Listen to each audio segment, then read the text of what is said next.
अस्सलाम वालेकुम। Hello everyone, welcome to my YouTube channel rise with knowledge. उम्मीद है आप सभी काफ़ी अच्छे होंगे। और आज हम लोग एक न्यू वीडियो लेकर आए हैं आप लोगों के लिए। इस वीडियो में हम लोग मॉडर्न हिस्ट्री के ऊपर बात करेंगे। आज का जो हमारा टॉपिक है वो मोहम्मद अली जिन्ना और मोहम्मद अली जिन्ना के टू नेशन थ्योरी के ऊपर बात है कि किस तरह मोहम्मद अली जिन्ना की मदद से आज हमें पाकिस्तान देखने को मिला। तो वीडियो को आगे बढ़ाने से पहले आप हमारे यूट्यूब चैनल को अगर सब्सक्राइब नहीं किए तो सब्सक्राइब कर लें, लाइक करें, शेयर करें और ज़्यादा से ज़्यादा हमारे चैनल से जुड़े रहें। तो स्टार्ट करते हैं आज का टॉपिक, मोहम्मद अली जिन्ना और टू नेशन थ्योरी। तो इस वीडियो में हम बात करेंगे मोहम्मद अली जिन्ना की पूरी पॉलिटिकल जर्नी के बारे में कि कैसे एक सेकुलर सोच रखने वाला बैरिस्टर धीरे धीरे मुस्लिम पॉलिटिक्स के सबसे बड़ा लीडर बना और कैसे हिंदू मुस्लिम यूनिटी को जो एक वक्त में जिन्ना का सपना था, धीरे धीरे वो मूवमेंट्स कन्फ्लिक्ट और पॉलिटिकल डिसीजन की वजह से टूट गई और आखिर में उन्होंने लाहौर सेशन और टू नेशन थ्योरी के जरिए एक नई डायरेक्शन दी मुसलमानों को पाकिस्तान बनाने के लिए। तो हम लोग स्टार्ट करते हैं मोहम्मद अली जिन्ना की पैदाइश से।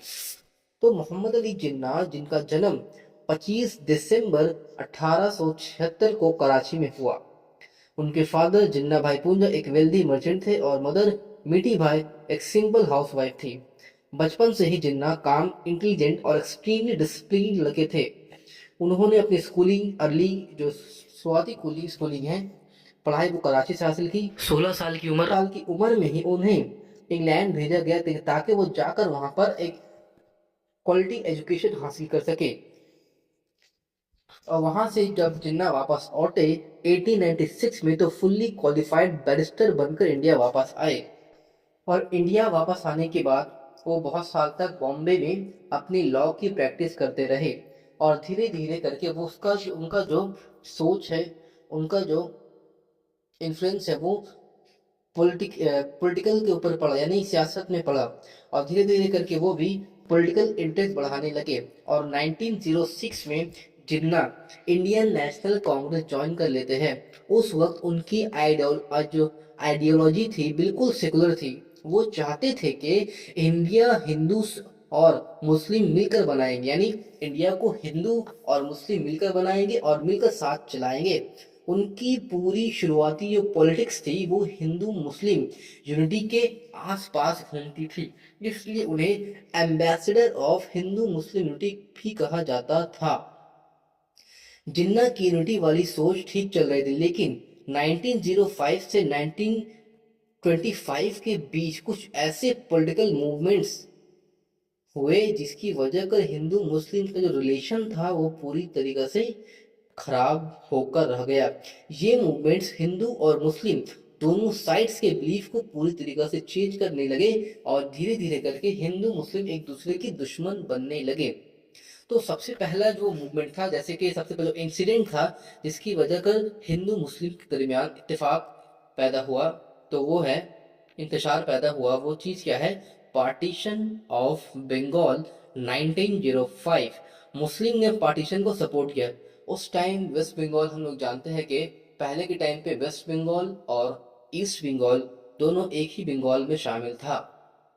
तो बंगाल उस टाइम दो तरह की आबादी हुआ करती थी। एक आबादी जहां पर पूरी तरीक़ा से मुस्लिम रहा करते थे और एक आबादी जहां पर पूरी तरीक़ा से हिंदू रहा करते थे। तो जब 1905 में पार्टीशन होता है बंगाल का, तो बंगाल दो हिस्सों में बढ़ जाता है। एक का नाम वेस्टर्न बंगाल रहता है और एक का नाम ईस्टर्न बंगाल रहता है। और जब पार्टीशन होता है तो कुछ मुस्लिम ऐसे थे जिन्होंने पार्टीशन को सपोर्ट किया। उनको लगा कि ईस्ट बंगाल में पॉलिटिकल फायदा मिल रहा था, इसी के लिए वो लोग पार्टीशन को सपोर्ट भी किए, लेकिन कांग्रेस ने इस पार्टीशन को अपोज किया। यहाँ से फर्स्ट मेजर मिसअंडरस्टैंडिंग शुरू होती है। और इसी तरह और भी कई सारे मूवमेंट्स हैं जिसकी वजह कर हिंदू और मुस्लिम के दरमियान इंतशार शुरू हो गया। जैसे कि 1905 से 1908 तक चला स्वदेशी मूवमेंट, जिसके लिए वजह से मुस्लिम को लगा कि हिंदू हमारे धर्म को पर अटैक कर रहे हैं।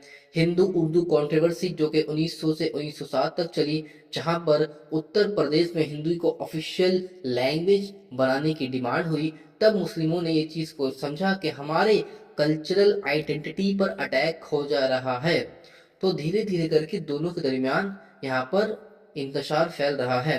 उसके बाद मुसलमानों ने अपना खुद का एक पॉलिटिकल इंस्टीट्यूशन बना लेता है, जिसको हम लोग फॉर्मेशन ऑफ मुस्लिम लीग कहते हैं। ये लीग 1906 में बनाई जाती है। इस लीग का मकसद होता है कि मुस्लिम को पॉलिटिकल रिप्रेजेंटेशन सेपरेट चाहिए। और 1907 से 1916 के दरमियान जो कांग्रेस भी थी उस टाइम दो हिस्सों में बढ़ चुकी थी। एक का नाम था मॉडरेट और एक का नाम था एक्सट्रीमिज्म। और उसके बाद बहुत सारे मूवमेंट्स होते हैं। लखनऊ पैक्ट 1916 में जिन्ना ने हिंदू मुस्लिम वापस बनाने की कोशिश की, लेकिन बाद में कांग्रेस से इस पैक्ट की क्लॉसेस से पहचान हटाने लगी।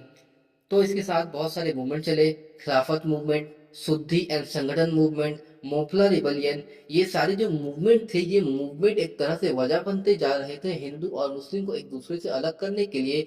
हिंदू मुस्लिम के दिमाग में ये चीज़ को पैदा करना था कि ये दोनों जो है एक दूसरे के लिए नुकसानदाह साबित हो सकते हैं। तो धीरे धीरे करके यहाँ पर दोनों ही जो रिलीजन थे, दोनों ही जो धर्म थे, वो एक दूसरे के खिलाफ होने लग गए। सो यही वजह है कि इन सब डेवलपमेंट को देखकर जिन्ना ये एहसास करने लगे, ये महसूस करने लगे कि मुस्लिम को अपनी पॉलिटिकल वॉइस सेपरेट मेंटेन करनी चाहिए। इसी वजह का 1913 में उन्होंने जिन्ना मुस्लिम लीग को ज्वाइन कर लेते हैं। फिर भी 1913 में जब वो मुस्लिम लीग को ज्वाइन करते हैं, उस टाइम भी मुस्लिम लीग और कांग्रेस दोनों मिलकर काम करें ऐसा जिन्ना चाहते थे। लेकिन वक्त और हालात और जैसे चल रहा था, दोनों को एक दूसरे से जुदा कर रहे थे। और उसी टाइम कुछ सालों के बाद 1928 में जिन्ना के लाइफ का टर्निंग पॉइंट आता है एक नेहरू रिपोर्ट के नाम से। यानी मोतीलाल नेहरू ने उस टाइम पे एक रिपोर्ट पेश किया जिसे हम लोग नेहरू रिपोर्ट के नाम से जाना जाता है। वो नेहरू रिपोर्ट में बहुत सारी डिमांड्स थी जो अंग्रेज़ों के से की जा रही थी कांग्रेस के जरिए, लेकिन उस डिमांड में किसी भी तरह से मुसलमानों की डिमांड्स को पूरा नहीं किया जा रहा था। जैसे सेक्रेट इलेक्टोरेट हटा दिया गया, मुसलमानों को रिजर्व सीट कम कर दिए गए, पंजाब एंड बंगाल में मुस्लिम मेजॉरिटी को कमज़ोर कर दिया गया, Hindu based constitution model follow किया गया। ये जिन्ना के लिए एक क्लियर सिग्नल था कि कांग्रेस मुस्लिम पॉलिटिकल डिमांड्स को सीरियस नहीं ले रहे हैं। इसी वजह से जिन्ना ने आईएनसी से डिस्टेंस बनाना स्टार्ट किया। तो इस रिपोर्ट के जवाब में जिन्ना ने भी एक साल के बाद यानी 1929 में खुद के 14 पॉइंट्स इशू करवाए। वो 14 पॉइंट्स क्या थे? यानी नेहरू रिपोर्ट के जवाब में जिन्ना ने 14 पॉइंट्स दिए जो मुस्लिम के लिए मिनिमम पॉलिटिकल सेफ गार्ड थे। कुछ इंपॉर्टेंट पॉइंट्स जैसे थे इंडियन फेडरेशन होना चाहिए, प्रोविंसेस को मैक्सिमम ऑटोनॉमी मिले, मुस्लिम के लिए सेपरेट इलेक्टोरेट हो, सेंट्रल लेजिस्लेचर में 1/3 मुस्लिम रिप्रेजेंटेशन हो, any constitutional change should require Muslim consent, Sindh को बॉम्बे से सेपरेट करना चाहिए, नॉर्थ वेस्ट फ्रंटायर इलाके को रिफॉर्म देना चाहिए और माइनॉरिटीज के साथ इक्वल राइट्स शेयर करना चाहिए। ये कुछ पॉइंट्स थे उन 14 पॉइंट्स में, जहां जिसमें मोहम्मद अली जिन्ना ने बात किया मुस्लिम बिना सेफ गार्ड के एक यूनाइटेड इंडिया में सरवाइव नहीं कर सकते। ये नारा भी दिया किसने? मोहम्मद अली जिन्ना ने। और इसी तरह 1929 के बाद भी बहुत सारे मूवमेंट्स इंसिडेंट्स ऐसे आते होते रहे जो कि धीरे धीरे करके वो एक तरह से चिंगारी को और भी ज्यादा भड़का रहा था हिंदू और मुस्लिम के खिलाफ।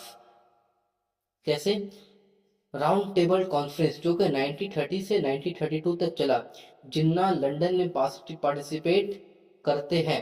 कांग्रेस और मुस्लिम लीग को व्यूज बिल्कुल अपोजिट हो गए। यानी जब 1930 में राउंड टेबल कॉन्फ्रेंस होता है और वहां पर जिन्ना कांग्रेस के साथ बैठते हैं और कांग्रेस के साथ बैठने के बाद कांग्रेस और मुस्लिम दोनों के जो व्यूज थे, दोनों का जो नजरिया था, आइडियोलॉजी था, वो पूरी तरीके से अपोजिट हो गया एक दूसरी तरीके से। और कांग्रेस बोल रही थी कि हम लोग वन नेशन मॉडल बनाना चाहते हैं, लेकिन मुस्लिम वहां पर डिमांड करने लग गई कि यहाँ पर हम लोगों को टू कम्युनिटी मॉडल चाहिए।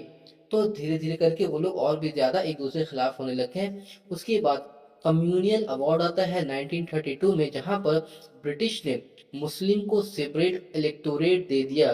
कांग्रेस इसके खिलाफ हो गया और मुस्लिम को लगा कि कांग्रेस उनके पॉलिटिकल राइट्स को अब यहाँ से ब्लॉक कर रहा है, तो वो और भी ज्यादा कांग्रेस से खफा होने लग गए। और जब 1937 में इलेक्शन होता है कांग्रेस का, तो कांग्रेस ने मुस्लिम लीग के साथ कोalition बनाने से इनकार कर दिया। कांग्रेस मिनिस्ट्रीज में जो काउ शेल्टर बन, वंदे मातरम सॉन्ग, हिंदी प्रमोशन जैसे इशू ने रिलेशन और टेंशन क्रिएट किया। नहीं, जब कांग्रेस का जो नारा लगा बीच बीच में, जैसे कि उन्होंने बोलने लगे कि गाय को मारना बंद करो, वंदे मातरम का पढ़ना शुरू किया, हिंदू को प्रमोशन दिया, तो ऐसे ऐसी चीजों की वजह से मुस्लिम नाराज होने लग गए। उनको लगा कि अगर हमको अच्छे से रहना है, सुकून से रहना है, तो हमें एक सेपरेट नेशन की जरूरत है। और देखते ही देखिए 1940 का वक्त आ जाता है और वहां पर जिन्ना लाहौर सेशन शुरू करते हैं। यह लाहौर सेशन बहुत ही ज़्यादा मशहूर है, जहां पर 22 या 23 मार्च 1940 में लाहौर के मिंटू पार्क में एक सेशन रखते हैं जिन्ना, जहां पर वो कहते हैं कि हिंदूज और Muslim belongs to two different civilisation, यानी हिंदू और मुस्लिम जो है वो दो अलग तरह का सिविलाइज लोग हैं, तो एक जगह रहना पॉसिबल नहीं है। तो यहाँ पर इस सेशन में उसने बहुत सारी मांगे बताई, जैसे कि मुस्लिम मेजोरिटीज एरिया जो था उस टाइम पे, पंजाब, सिंध, बंगाल, उन सभी को इंडिपेंडेंट कर दिया जाए, उन स्टेट की पॉलिटिकल सिस्टम में मुस्लिम का राइट सिक्योर हो, और no constitution can be impose on Muslim without their consent. ये इंडिया की यूनिटी के एंड और पार्टीशन ऑफ के ऑफिशियल बिगिनिंग था। टू नेशन थ्योरी का जो मेन आइडिया था वो हिंदू और मुस्लिम एक नेशन नहीं बल्कि दो अलग अलग नेशन है, ये बताना था। जैसे कि रिलीजियस आइडेंटिटी, हिंदू और मुस्लिम का religion, philosophy, ethics, lifestyle completely एक दूसरे से पूरी तरीके से डिफरेंट है।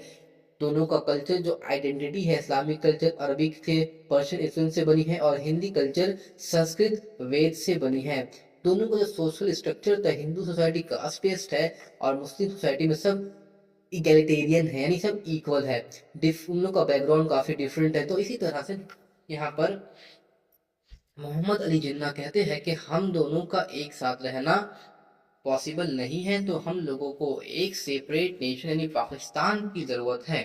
तो इस तरह से मोहम्मद अली जिन्ना की शुरुआत होती है एक बैरिस्टर से, और धीरे धीरे करके वो पॉलिटिकल इंटरेस्ट बढ़ता रहा, कांग्रेस में हिस्सा लिया, और उससे जब उन्हें लगा कि मुसलमान हमारे देश यानी हिंदुस्तान में सेफ नहीं रहेंगे, तो उसने धीरे धीरे करके मुसलमानों की तरफ रुजू किया और मुसलमानों को लेकर आगे बढ़ते रहे और धीरे धीरे करके मुसलमानों के लिए काम करने लग गए। और एक वक्त ऐसा आया 1940 कि उन्होंने टू नेशन थ्योरी बताया कि क्यों ज़रूरी है मुसलमानों के लिए एक सेपरेट नेशन। और इनका टू नेशन थ्योरी की वजह से हम लोगों को 1947 में एक नया पाकिस्तान देखने को भी मिलता है।